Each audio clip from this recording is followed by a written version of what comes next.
मुझे माफ़ करिएगा, मैं ये आपको बिल्कुल भी दिखाना नहीं चाहती थी। कल मुझे मालूम था कि किसी भी समय ये मस्जिद ज़मींदोज़ कर दी जाएगी।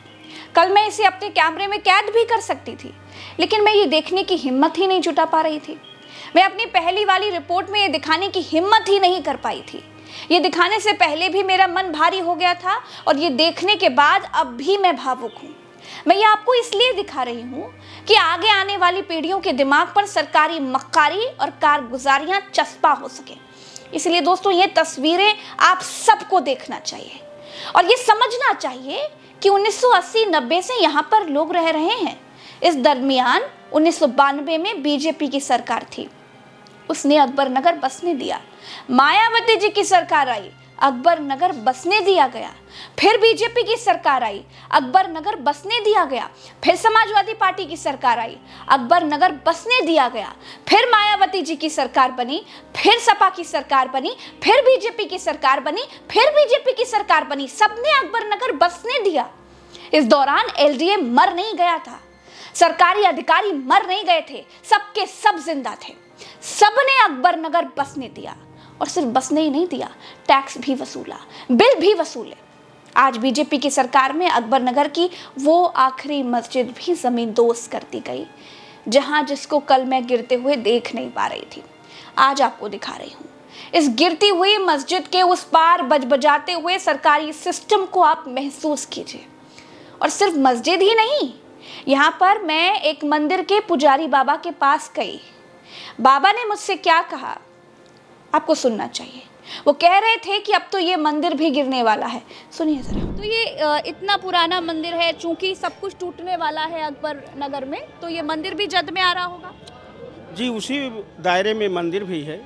हाँ। तो मंदिर, मस्जिद, घर, मकान, दुकान सब कुछ टूट रहा है। जी, सब कुछ टूट रहा है। आप कब से यहाँ पर पुजारी हैं? मैं लमसम 10 साल से। तो पंडित जी, जब ये मंदिर से तो आस्था जुड़ी है और चूंकि आप यहाँ पूजा पाठ कर रहे हैं, तो आपके लिए तो सब कुछ ये मंदिर ही है। जी। फिर कैसे आगे क्या? अब ईश्वर के अधीन है हम। ये अकबर नगर नहीं रहा वीडियो का पार्ट 2 है, और पार्ट 2 मैं इसलिए बना रही हूँ क्योंकि अकबर नगर में लोग ऐसे ही नहीं बस गए, अपने आप ही नहीं आकर के बस गए। जितने जिम्मेदार वहाँ के लोग हैं, उतनी ही जिम्मेदार सरकार भी है। सरकार ने पहले बसने दिया और फिर उजाड़ दिया। मैं झुग्गी झोपड़ी की बात नहीं कर रही हूँ, मैं पक्के टाइल पत्थर वाले मकानों की बात कर रही हूँ, 4-5 मंजिला इमारतों की बात कर रही हूँ, मैं स्कूलों की बात कर रही हूँ। अगर अकबर नगर अवैध जमीन पर था तो फिर स्कूल को मान्यता कैसे मिली? ये विश्व हिंदू महासंघ लखनऊ का जो वो बैनर है, उसके ठीक सामने देखेंगे, ये मुख्यमंत्री योगी आदित्यनाथ जी की तस्वीर के बिल्कुल इधर, तो ये मदरसा एरम मॉडल स्कूल अकबर नगर लखनऊ का ये बोर्ड लिखा हुआ है, जहाँ पर लिखा है कि प्राइमरी से सीनियर सेकेंडरी कक्षाओं तक ये मदरसा है, जो कि मान्यता प्राप्त मदरसा है।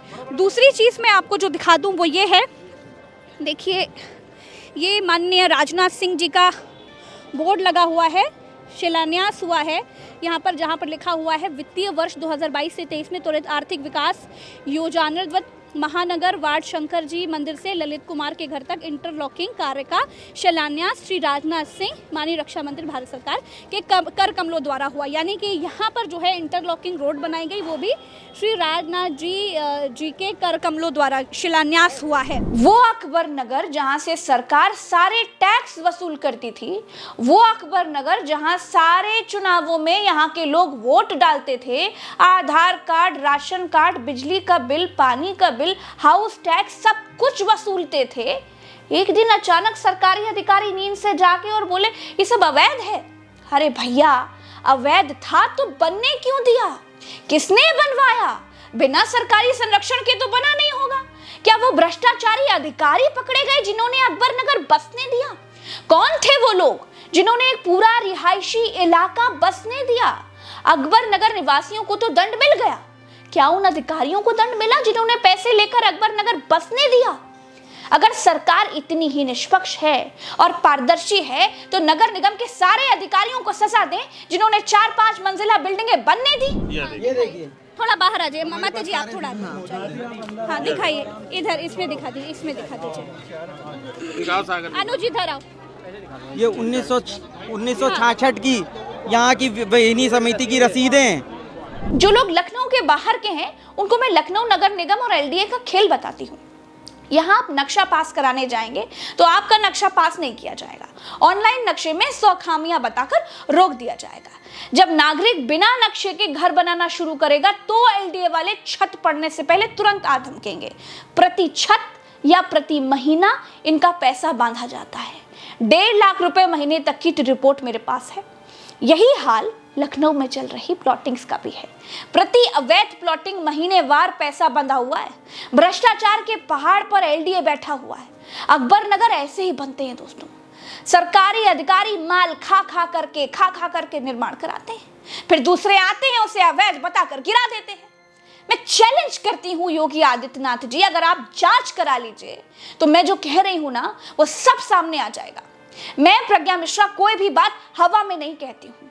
अकबर नगर एक कांड है और ये कांड सरकारी संरक्षण में हुआ है। यहाँ पर एक व्यक्ति जो इस मकान में रहता था वो अपने सामान को बस लेकर गया था, जहाँ पर इनको कहा गया कि आप अपना सामान वहाँ पर ले जाकर वसंत कुंज में छोड़ दीजिए। वहाँ पर बस वो रखने गया था, तब तक बुलडोजर यहाँ पे चल गया और उसकी ये बाइक अगर साफ तौर पे आप देखें तो उस गरीब आदमी की बाइक, जिसको लेने के लिए, जिसको खरीदने के लिए उसने कई संघर्ष किए होंगे, उसकी बाइक इस समय इस ईंट के ढेर के नीचे पड़ी हुई है।